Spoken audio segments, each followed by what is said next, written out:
Hello. Hello, Ankita जी बात कर रहे हैं? हाँ जी। अंकिता जी, आज आप एक कंपनी में इंटरव्यू देने गई थी। आप कौन? मैं उसका एचआर बात कर रहा हूँ। हाँ जी सर। अंकिता जी, मैंने सुना है आपके बारे में काफी, क्या बहुत इंटेलिजेंट लड़की हैं।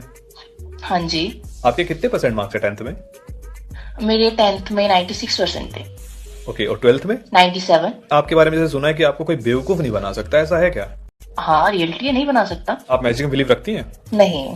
आप अगर मन में कोई भी 4 डिजिट सोचोगे ना, वो Okay. आपके फोन पे मैसेज आ जाएगा। रियली? आप कोई भी 4 डिजिट अपने मन में सोच लीजिए। सोच लिया आपने? हाँ जी। अब एक मैसेज चेक करिए, 4 डिजिट वही आए होंगे आपके सामने जो आपने सोचा होगा।